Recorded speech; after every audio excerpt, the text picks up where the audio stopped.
Our opening thought comes from Dorothy Day. We can change the world. What we would like to do is change the world, make it a little simpler for people to feed, clothe, and shelter themselves by fighting for better conditions, by crying out unceasingly for the rights of the workers, the poor, of the destitute. We can, to a certain extent, change the world. We can work for the oasis, the little cell of joy and peace in a harried world. We can throw our pebble in the pond and be confident that its ever-widening circle will reach around the world. Our next reading is from Eric Mead, Reframing Poverty, New Thinking and Feeling About Humanity's Greatest Challenge. As humans, we must make a separate peace with each of these realities, with our membership in a global community and with our solitary existence. What exists between the two is not so much a boundary as it is a wormhole connecting two different yet parallel universes.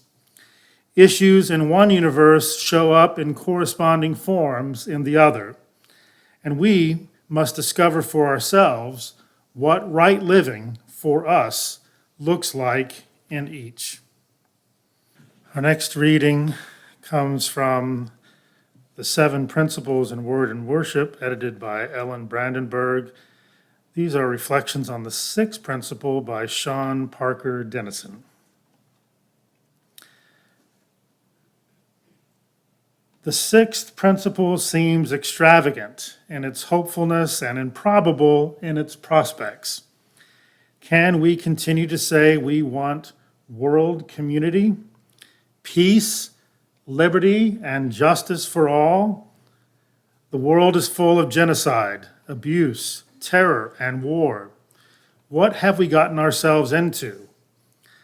As naive or impossible as the 6th principle may seem, I'm not willing to give up on it. In the face of our culture's apathy and fear, I want to imagine and help create a powerful vision of peace and peaceful means, liberty by liberatory means, justice by just means. I want us to believe and to live as if we believe that a world community with peace, liberty, and justice for all is possible. There is no guarantee that we will succeed, but I can assure you that we will improve ourselves and improve the world by trying. Our discourse today is a reflection on the 6th principle of Unitarian Universalism, the goal of world community with peace, liberty, and justice for all. So how can humanity more fully see ourselves as part of a world community?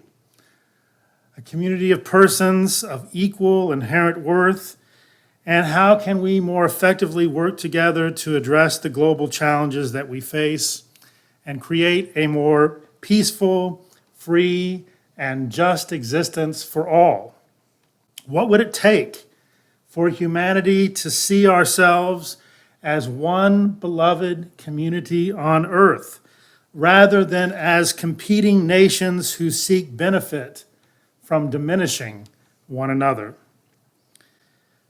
For most of human history, lack of technology in transportation and communication made it unnecessary to think of ourselves as members of a world community.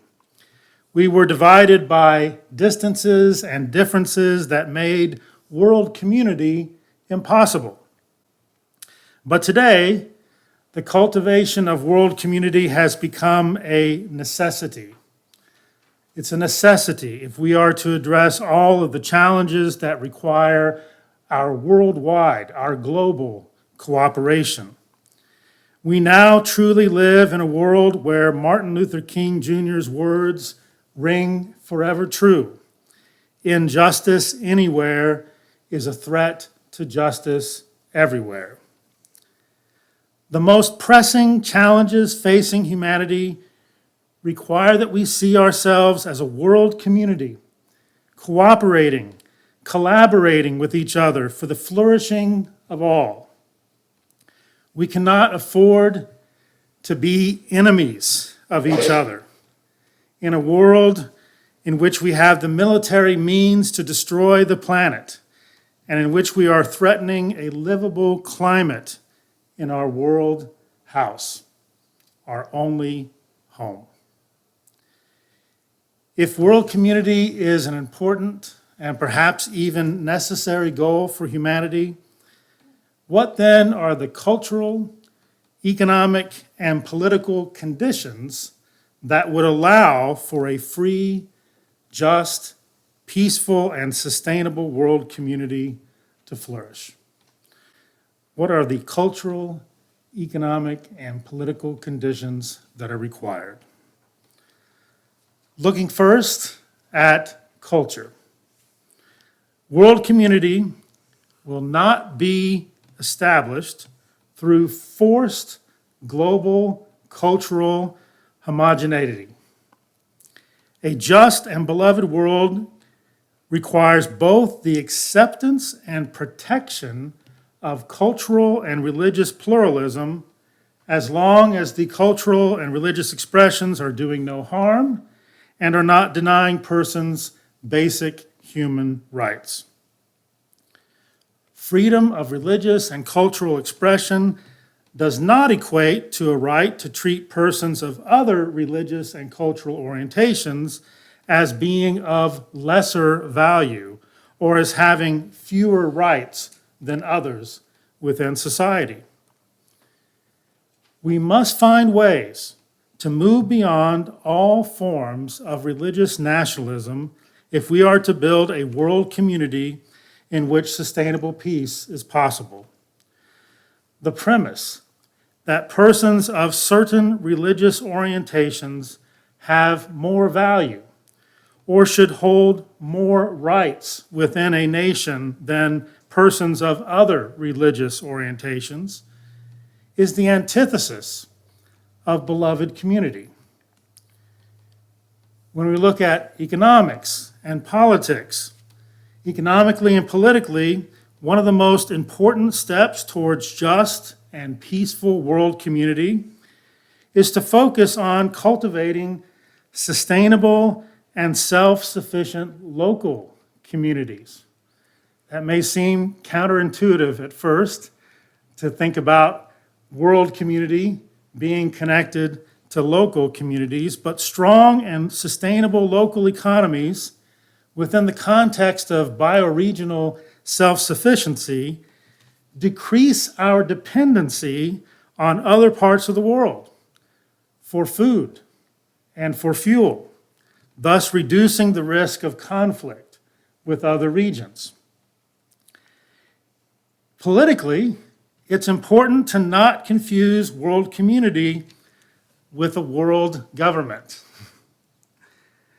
When you say world community, people often hear world government, and there's nothing like talking about world government to really get people riled up. You've probably seen and heard it. That's right. It's important not to confuse world community with a world government that dictates its will globally. Most political decisions are best left to the democratic participation of persons in local and regional communities. However, we do need to find ways to interact globally that are not dictated by a handful of global superpowers, so that we can move towards a reality in which all persons on the planet are treated justly and equitably. In many ways, we have a world government right now. It's just a combination of the global superpowers willing their way in the world through might and economic power. Living into true and sustainable world community requires a recognition that we are part of not only the human community, but that we're also part of a larger ecological community of all life. Our world community includes clean air, clean water. Hopefully, we can restore healthy oceans, habitat for wildlife, preserve biodiversity, and protect a livable climate. All these things are necessary for the world community of all life to flourish. So our world community is not just a community of humans, it's a community of all life.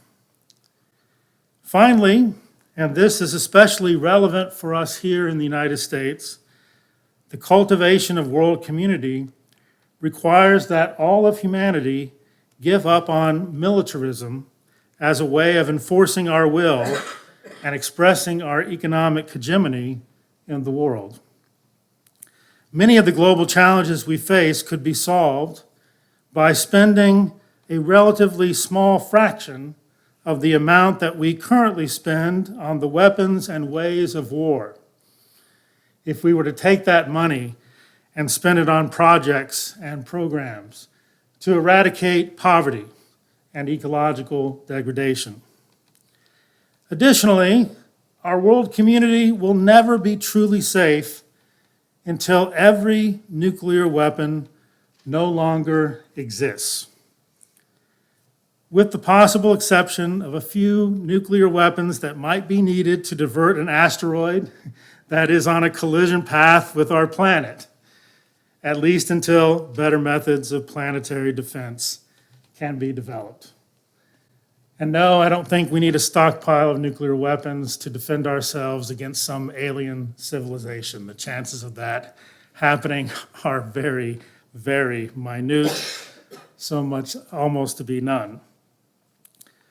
Perhaps we in the United States have been supporting spending so much money on militarism, and perhaps we fear the cultivation of world community because deep down we know that we have taken much more than our fair share.